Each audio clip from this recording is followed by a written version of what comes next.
Today on Beyond Boundaries, Omar Khadr, the 26-year-old Egyptian-Canadian man who has been held at Guantanamo since he was 15, has been released to Canadian authorities following over a decade in detention. And at least 422 people have been killed and over 3,000 have been injured in the floods in Pakistan. Aleppo's Souq, the largest covered public market in the world and an UNESCO World Heritage Site, was engulfed in flames this week amid pitched battles between rebel fighters and Syrian government troops.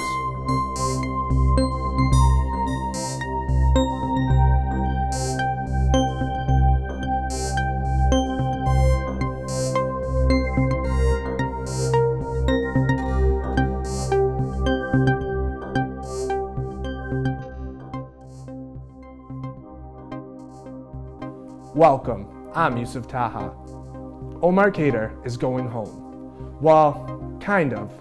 Under a plea deal with military prosecutors, the 26-year-old Canadian man admitted to being responsible for the death of an American in Afghanistan in return for a lighter sentence and the ability to spend the remainder of his confinement period on Canadian soil. On Sunday, Khadr spent a second day at the Millhaven Federal Penitentiary outside of Ontario under a 23-hour-a-day lockdown. Khadr was the last Westerner and the youngest prisoner to be held at Guantanamo Bay. He spent over a decade of his life, including the majority of his teenage years, at the US-run detention camp. Khadr's lawyers have detailed throughout his confinement the many instances of abuse and torture he endured at the hands of American officials at Guantanamo and Bagram Air Base. Pakistan is trying to cope with another brutal monsoon season.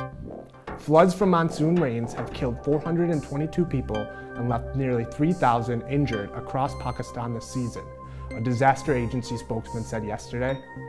UNICEF called on the international community to provide at least $15 million to help Pakistani families affected by the flooding over the next 3 to 6 months.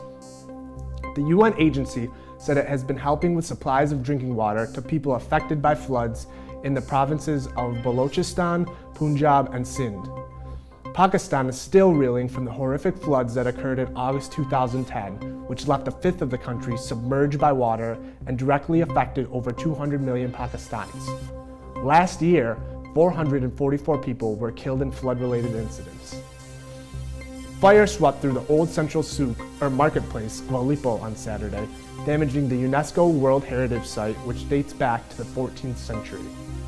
Until now, the city's historic marketplace had escaped the worst of the fighting, but on Saturday, 3 days after rebel groups announced that they were launching the decisive offensive to win control over the city, the fighting came to its ancient streets, and with it, utter destruction and chaos. The Souq, located in the center of Syria's merchant capital, had been a meeting point for tradesmen traveling the Silk Road that historically linked east and west. Activists estimate that more than 1,500 of the Souq shops have been destroyed, costing an estimated several $1 million in restoration. Thank you for joining us on Beyond Boundaries, where we bring you the news beyond all borders. We hope to see you next week. Please head to our website at wnymuslims.org and follow us on Twitter and like our Facebook page.